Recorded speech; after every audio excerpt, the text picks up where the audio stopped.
أثابكم الله. يقول السائل: فضيلة الشيخ، هل هناك أعمال صالحة إذا فعلتها يصل أجرها للميت؟ أثابكم الله. الأعمال الصالحة إذا كانت من غير أعمال البدن، مثل الصدقات، كأن تتصدق بمال بنقد، أو تتصدق بثمر كالأكل ونحوه، أو تذبح وتنوي صدقة عنك وعن أمواتك، فهذا كله يصل ثوابه للميت. والدليل على ذلك ما ثبت في الحديث الصحيح عنه عليه الصلاة والسلام أنه ضحى بكبشين أملحين، وقال في أحدهما: اللهم هذا عن محمد وآل محمد، وقال في الثاني: وهذا عمن لم يضحي من أمة محمد. ومن المعلوم أن من لم يضحوا منهم أموات، منهم من مات قبل هذه الضحية، ومنهم من سيأتي وليس بحي بعد.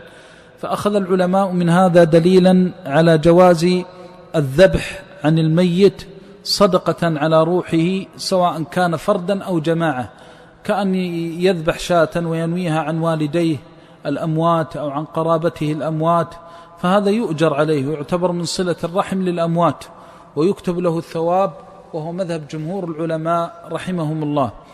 والصدقة بالماء، ومنه حديث سعد بن عبادة رضي الله عنه لما ماتت أمه وتصدق عنها بالماء.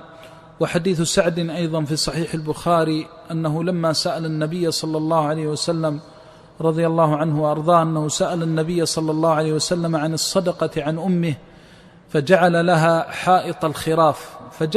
حائط الخراف بستان بكامله تصدق به على أمه وجعله صدقة عليها. فهذا من بر الأبناء لآبائهم وأمهاتهم، فالبر لا ينقطع، ولذلك يذكر الإنسان أمواته ووالديه بالصدقة ويتعهد ذلك بين فترة وأخرى. فالصدقة عن الميت خاصة إذا كانت جارية، مثل أن تكون بئرا يستقى منه الماء، أو مسجدا يصلى فيه، أو دارا للعلم، مدرسة أو نحو ذلك، يبقى أجرها وثوابها دائما، فهذا أفضل وأكمل وأعظم في الأجر وأعظم في حصول البر، فالصدقة الدائمة أفضل.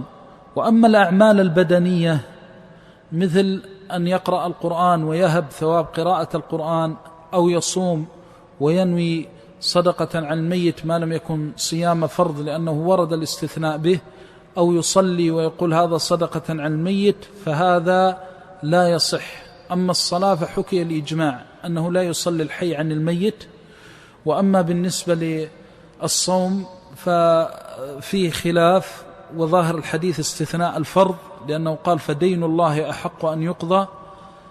بقي النوع الثالث، وهو الجامع ما بين العبادة البدنية المحضة وما بين المالية كالحج. فبعض العلماء يرى أنه يجوز أن يتنفل عن الميت وأن يهب ثوابه للميت، لأنهم اتفقوا على أن حج الفريضة يغني على ظاهر حديث الخثعمية رضي الله عنها. وأما بالنسبة لو حج نافلة وتصدق بها عن أبيه أو عن أمه أو عن قريبها أو عن ميت، فقال بعض العلماء إن الأصل المنع، ومنهم من قال إنها من العبادة المشتركة، فالأمر فيها أخف من العبادة البدنية المحضة. فهذه ثلاثة أنواع: ما كان ماليا محضا، وما كان بدنيا محضا، وما كان جامعا ما بين البدن والمال، على التفصيل الذي ذكرناه. ونسأل الله بعزته وجلاله أن يرحم أمواتنا وأموات المسلمين في هذه الساعة رحمة تامة كاملة يفسح بها في قبورهم وينور لهم عليها فيها. اللهم افسح لهم في قبورهم ونور لهم فيها، وأعنا على برهم على الوجه الذي يرضيك عنا وعنهم، وتقبل منا إنك أنت السميع العليم.